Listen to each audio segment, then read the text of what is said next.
মানৱীয়তাৰ চূড়ান্ত স্খলন কোন দিশে আজিৰ মানৱ সমাজ মানৱতা আছেনে জীয়াই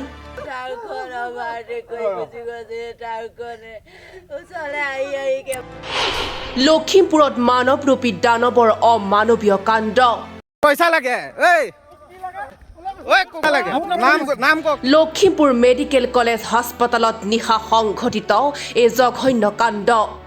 7 বছৰীয়া কিশোৰৰ মৃতদেহ মৰ্গত নিয়াৰ নামত পুলিচ আৰু কৰ্মচাৰীৰ ধন দাবী ধন নিদিয়াৰ বাবে নিনিলে মৰ্গলৈ মৃতকৰ আত্মীয়ই মৰ্গত থৈ আহিবলগীয়া হ'ল মৃতদেহ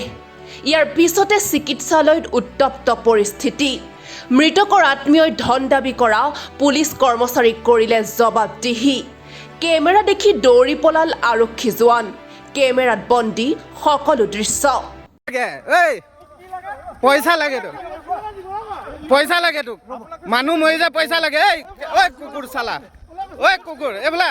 পইচা লাগে তোক হা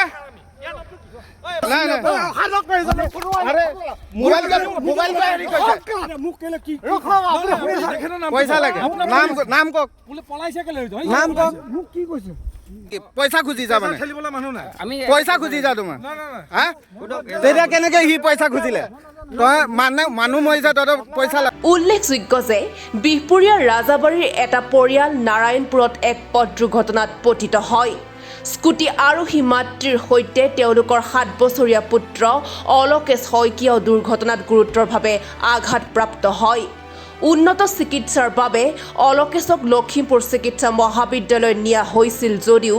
চিকিৎসকে মৃত বুলি ঘোষণা কৰে তাৰ পিছতে নিশা মৃতদেহ মৰ্গত ৰখা কেন্দ্ৰ কৰি ধন দাবী আৰু উত্তপ্ত পৰিস্থিতিৰ সৃষ্টি হয় ইফালে লখিমপুৰ মেডিকেল কলেজ হাস্পতালত একাংশ কৰ্মচাৰীয়ে ৰোগী আৰু ৰোগীৰ আত্মীয়ক দুৰ্ব্যৱহাৰ কৰা বিভিন্ন সময়ত চাহ খোৱাৰ নামত উৎকোচ বিচৰা কাণ্ড এয়াই প্ৰথম নহয় ইয়াৰ পূৰ্বেও এনে বহু অভিযোগ উত্থাপিত হৈ আহিছিল কিন্তু দেওবাৰে নিশা সংঘটিত এই জঘন্য কাণ্ডই এক প্ৰকাৰৰ মানৱ সমাজক জোকাৰি গৈছে এই ঘটনাক কেন্দ্ৰ কৰি এতিয়া জাঙুৰ খাই উঠিছে লখিমপুৰ দল সংগঠন ঘটনাত জড়িত পুলিচ কৰ্মচাৰীৰ বিৰুদ্ধে কঠোৰ ব্যৱস্থা গ্ৰহণ কৰিবলৈ দাবী উত্থাপন হৈছে তাৰপিছত মোক প্ৰথমতে কৈছে যে সেই লাইটটো জ্বলাই আহক মই জীৱনত কেতিয়াও মানে তাত সোমাই পোৱা নাই তথাপিও সাহ কৰি বোলে মই দুবাৰ তিনিবাৰ কৈছোঁ মই যাব নোৱাৰোঁ তথাপিও গ'লোঁ গৈ চাই প্ৰথমবাৰ মই মানে চুইচ বিচাৰি নাপালোঁ আন্ধাৰ ঘৰ চুইচ নাপালোঁ নোপোৱাৰ পিছত উভতি আহিলোঁ উভতি আহি ক'লোঁ যে মই চুইচ বিচাৰি পোৱা নাই দেই দাদা চুইচ বিচাৰি পোৱা নাই তাৰপৰা ক'লে তেতিয়াহ'লে মোবাইল এটা জ্বলাই লওক দুজনে ধৰি নিয়ক এজনে অকণমান দেখাই দিয়ক সেইবাবে মানে দাঙি লৈ গ'লোঁ লৈ গৈ তাত থ'লোগৈ থোৱাওঁতে সিহঁতে এজনে মানে এনেকৈ পেলাই দিবলৈ ধৰিছে উভতাই মানে সেইয়াৰ পৰা মানে এইখন কি কয় এইখনৰ পৰা পেলাই ষ্টেচনৰ পৰা এনেকৈ পেলাই দিবলৈ ধৰিছে পেলাই মই কেলৈ পেলাইছে মোৰ ঘৰৰ ল'ৰাটো মৰিছে মইহে বুজি পাইছোঁ লাহেকৈ মই দাঙি মেলি খুৱাই পেলাই ওলাই আহিলোঁ ওলাই অহাৰ পিছত আপোনাৰ ৰাস্তাত প্ৰথম অকণমান দূৰ অহাৰ পিছতে প্ৰথমতে মানে পুলিচজনে এজনে সুধিছে দাদা ৰ'বচোন মই বোলো কেলৈ কৈছে ৰ'বচোন ক'লে মই বোলো কেলৈ কৈছে যিজনে ঠেলি আনিছে এইজনক কিবা এটা দি দিয়ক মই এনেও দুখ লাগিছে এনেও খঙো উঠিলে মোক মৰ্গটোত মই জীৱনত আজিলৈকে সোমাই পোৱা নাই তথাপিও নিজৰ ঘৰৰ সন্তান বুলি থৈ আহিছোঁগৈ আকৌ কি হয় পইচা দিব লাগে তেতিয়া ধৰোঁতেনে মানে আপোনাৰ আমাৰ ভাইটিয়ে ভিডিঅ' কৰা দেখি মানে পুলিচ যিকেইজন আছিলে সেইজনে বিচৰা নাই একচুৱেলি ক'বলৈ গ'লে পুলিচজনে বিচৰা নাই এই যিজনে ঠেলি নিছিলে এইজনক কিবা এটা দিব গৈছে তেতিয়া পুলিচজনে কৈছে যেনিবা সেইকেইজনে একো কোৱা নাই বাৰু মোৰ তষ্ট শব্দ এটা কোৱা নাই লগত আৰু এজন মাষ্টাৰ পুলিচে সেইজনে কোৱা নাই ইজনে কিন্তু যিজনে দৌৰিলে সেইজনেহে কৈছে যে সিহঁতক কিবা দিব লাগে বোলো কিয় পইচা দিবলৈ মই হুলস্থুল লগাই দিলোঁ সিহঁতৰ পইচা দিবলৈ চালা মোৰ ল'ৰাটো মৰি গৈছে তহঁতে চালা পইচা বিচাৰিলে এইবুলি হুলস্থুল হৈ গ'ল নিজে আকৌ আন্ধাৰ তাত সেইটো ঘৰটো একো আন্ধাৰ আৰু গৈ পোৱা নাই আৰু নিজৰ কোনোবা হস্পিটেলত যদি ষ্টাফেই হয় তেওঁলোকে নিজে থৈ আহিব পাৰে বোলে বোলক লাইট ক'ত আছে নাজানে নি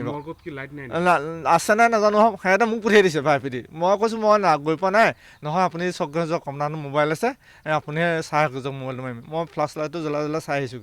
2500 টকা এটা আমি আৰু এজন দাদা আছে লখিমপুৰৰ তেখেতক কিবা পইচা বিচাৰিছিলে হেনো তাৰপিছত তেখেতে আমালৈ ফোন কৰিছেগৈ পইচা বিচাৰিছে বুলি তাৰপিছত ভিনদেউ এটা কৈছে তাত আমি দি থৈ আহিলোঁ কি পইচা দিব লাগে 2500 টকা কিন্তু কাক দিছে কাই নিদিয়ে মই সেইটো সঠিককৈ গম নাপাওঁ কাৰণ আমি দেৰিকৈ পাইছোঁহি যে সেনেকৈ শুনিছিলোঁ মই পইচা লৈছিলে বুলি কিবা তেনেকৈতো পইচা ল'ব নালাগে ন এখন মেডিকেলত, যিহেতু মৃত্যু হৈ গৈছে এটা অকণমানি ল'ৰা, সেইটো সময়ত তেখেতৰ সেনেকৈ পইচা বিচাৰিব লাগে নেকি কওকচোন? কণ্ডিশ্যনবিলাক দেখিছে তেখেতলোকে। আৰু বিহপুৰীয়া মেডিকেলৰ কথা কৈছোঁ, তাত কমেও এটা ছিৰিয়াছ ল'ৰাক আধা ঘণ্টা 1 ঘণ্টামান পেলাই থৈছে মাকৰ সন্মুখত। 108ক মাতক বুলি কৈছে, নাই কোনো পাত্তা নিদিয়ে, ডক্টৰ নে নাৰ্ছ নাজানো, ইফালে মই নাই বাৰু বাই কোৱা মতে ইফালে ঘূৰি ফুৰিছে, কোনো চোৱাও নাই, সেনেকৈ পেলাই থৈ দিছে ল'ৰাটোক। যদি তাতে যদি কিবা এটা ভাল চিকিৎসা কৰিলেহেঁতেন, মই আন্দাজ ল'ৰাটো আজি আমাৰ মাজত জীয়াই থাকিলেহেঁতেন। News desk report, the news Lakhimpur.